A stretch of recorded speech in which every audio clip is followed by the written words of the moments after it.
4 కోట్ల ప్రజల ఆశ కోసం, 4 కోట్ల ప్రజల నీళ్లు, నిధులు, ఉద్యోగాల కోసం మరి ఎంత పెద్ద చదువు చదువుకున్నా కానీ డిసెంబర్ 3 తారీఖు కాళీ చనిపోయిన రోజు. ఈ రోజు పోయిన సంవత్సరం ఇదే డిసెంబర్ 3 రోజు కాంగ్రెస్ గవర్నమెంట్ ఏర్పడ్డది. నేను మరి ఆ రోజు రేవంత్ రెడ్డి గారు ఒకటే మాట అన్నారు, ఈ రోజు కాంగ్రెస్ గవర్నమెంట్ ఏర్పడ్డది శ్రీకాంతాచారికి అంకితం చేస్తాడు. నిజంగానే నాకు ఎంత సంతోషం అనిపించిందంటే కండతల్లిగా శ్రీకాంతే దిగొచ్చింది అనుకున్నా. మరి అలాంటి రేవంత్ రెడ్డి గారు ఇవాళ ఎంతో భారతన ఈ పొడిచేరు కూడా చాలన్నటువంటి ప్రోగ్రాం చేయవలసిన అవసరం సీఎం గారు కానీ జిల్లా మంత్రులు కానీ. అయ్యా మీకు ఒకటే నేను కూడా అంటున్నా, పదవులు 5 ఏళ్ళు ఉంటాయి పోతాయి, మాజీ వస్తుంది. శ్రీకాంతాచారి త్యాగం సువర్ణ అక్షరాలతో లిఖించబడినటువంటి శ్రీకాంతాచారి త్యాగం పిల్ల పిల్ల తరతరాన శ్రీకాంతాచారి త్యాగం గుర్తుంటుంది. కానీ మన పదవులను చూసుకొని మనం ఇవాళ శ్రీకాంతాచారి తల్లికి పదవి లేకుండొచ్చు, కానీ ఎక్కడ చూసినా నా కారు ఎంత 10 మంది వస్తారు ఇలా శ్రీకాంతాచారి తల్లి ఉందని. కానీ మీరు 5 ఏళ్ళు ఎమ్మెల్యేలు మినిస్టర్లు ఉన్నప్పుడే మీ ఎంబడి వస్తారు, మీ పదవి పోయిన తర్వాత మీ ఎంబడి వదరాలి. కానీ నేను సంచి గొంతుల ప్రాణం ఉన్నంత కాలం నా ఎంబడే వస్తారు. కానీ వాళ్ళ స్థానిక ఎమ్మెల్యే గారు మరి శ్రీకాంతాచారి కుటుంబాన్ని ఫస్ట్ 2009లో మోత్పల్లి నర్సింహులుండి శ్రీకాంతాచారి కాన్సెన్స్ సొంత కాన్సెన్స్ అయినా మందలిస్తానికి రాలి. ఎక్కడెక్కడో పైన నా ఊరినే మీటింగ్ పెడితే నేను అడ్డుకున్నా. నువ్వు ఇక్కడ వచ్చింది శ్రీకాంతాచారి తెలంగాణకు నువ్వు మద్దతు ఇవ్వగల తెలంగాణ వెళ్ళిపోయిన ఊరికెందుకు వస్తావని అప్పుడు మాకు అంటే. మరి ఇప్పుడు గాదర్ కిషోర్ 10 సంవత్సరాలు శంకరమ్మ అంటే శ్రీకాంతాచారి అంటే అసలే వరకు రాదు. ఇప్పుడు వాళ్ళ మందల శామ్యాలు వచ్చి నువ్వు మొత్తమే మాకు మందలకు మచ్చకే లేకుండా చేస్తున్నా శ్రీకాంతాచారి కుటుంబాన్ని అంటే శ్రీకాంతాచారి. నేను ఒకటే చెప్తున్నా, ఒకటే వెనకట ఏం చేసిందట, పశువు అంటే గుండ్రా ఎక్కరా పోరా పిండెక్క చేసుకుంటుందని గుండ్రా ఎక్కపోయినట. 100 లక్షల గుండ్రాలు ఉంటాయి. నువ్వు రాకపోతే నా కొడుకు ప్రోగ్రాం ఆగదు. లక్షల మంది జనాలు ఉన్నారు, నా ఊరు కార్యకర్తలు ఉన్నారు. నా బీసీ బిడ్డ ఐలేని మల్లన్న వచ్చింది, వాళ్ళు ఆయన ఐలేని కాదు.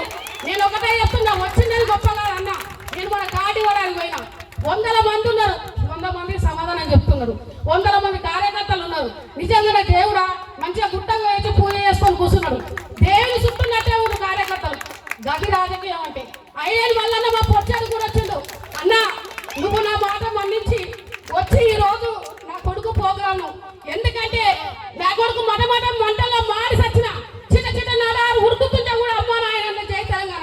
తెలంగాణ రాష్ట్రం వచ్చినాయి కాబట్టి మనకు పదవులు వచ్చినాయి. తెలంగాణ రాష్ట్రం వచ్చింది కాబట్టి సప్పండ వర్గం జాతి నీళ్లు, నిధులు, నియామకాలు, ఉద్యోగాలు, పింఛన్లు, రేషన్ బియ్యం, చెరువులు, కుంటలలో కూడా శ్రీకాంతాచారి త్యాగం ఉంటుంది. అలాంటి త్యాగదాన్ని నీ వాళ్ళు చేసి స్థానిక ఎమ్మెల్యే గారు ఇక్కడ ప్రోగ్రాం రానంటే నీకు నాకు పగనా? నీకేమన్నా ఎదురు తిరిగిందా? నీ ఎమ్మెల్యే సీట్కి ఏమైనా అడ్డం వచ్చిందా? లేకపోతే నేనేమన్నా ఊర్లో కొంతమంది నాయకులు రానియకుండా చేసారు చేస్తే నేను బాధపడే సామెలన్నా. నువ్వు ఉద్యమకారులు, నేను ప్రాణం ఇచ్చిన, నువ్వు నేను ఒకటే. కానీ నువ్వు మంది మాటలు పట్టుకుంటే మనమే ఆలమవుతాం తప్ప మనం ఎన్నడూ కూడా విడిపోము సామెలన్నా. ఇద్దరు ఒకటే ఉంటాం, మన కుటుంబం అంతా ఒకటే. కాబట్టి నేను ఒకటే చెప్తున్నా, సీఎం గారి దృష్టికి తీసుకెళ్ళాలి. శ్రీకాంతాచారి నేను కోరుకునేది ఒక అధికారికంగా జయంతి కానీ వర్ధంతి కానీ శ్రీకాంతాచారి చేసుకుంటే నేను వీళ్ళ చుట్టూ తిరగడం, నేను ఒక 80,000 పెట్టిన ఇన్ని వాళ్ళు అందరు చుట్టూ తిరిగి కార్లు మంచి.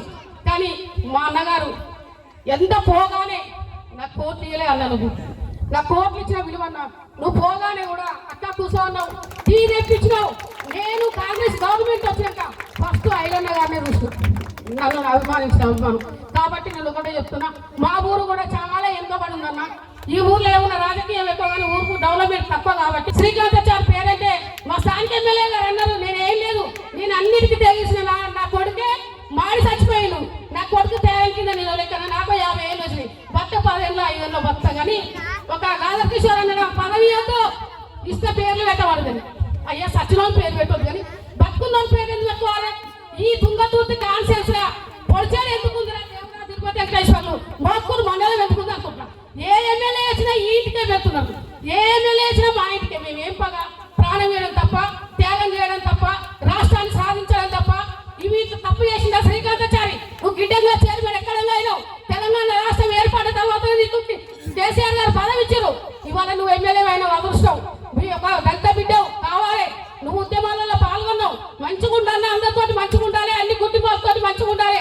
నిన్ను గెలిపించింది 50,000 ఓట్ల మెజార్టీతోటి. ఒక వర్గాన్ని పనిచేసి ఒక వర్గాన్ని పనిచేయొద్దని కాదు, నువ్వు అందరికి కలుపుకో అన్న మళ్ళీ కూడా నీకు అవకాశం ఉంటుంది. నువ్వు ఇలాంటి కుటుంబాలను ఆగం చేయదు. ఇవాళ నా ప్రాణం అంతా కూడా సత్యనారాయణ కొడుకు ఎంత చేసినో ఇవాళ అంతే ఏడుస్తున్నా. కాబట్టి నేను ఒకటే చెప్తున్నా ఐలన్న గారు కూడా మా ఊరు డెవలప్మెంట్ గురించి అన్న మా ఊరి దృష్టికి మరి వాళ్ళ ఎమ్మెల్యే రాలేదు, మంత్రులు రాలేదు కాబట్టి మా ఊరు కూడా కొంచెం డెవలప్మెంట్ కావాలంటే ఫండ్స్ కూడా సీఎం రేవంత్ రెడ్డి గారు మా ఊరిని దత్తా తీసుకోవాలి. జిల్లా మంత్రి గారు వెంకరెడ్డి గారు కానీ ఉత్తమ్ కుమార్ రెడ్డి గారు కానీ పొడిచేయండి దత్తా తీసుకొని డెవలప్ చేయాలి, శ్రీకాంతాచారి పేరు నిలబడాలని కోరుకుంటూ ఇవాళ మందల్ సామీల్ గారు రానందుకు నేను చాలా బాధపడుతున్నా.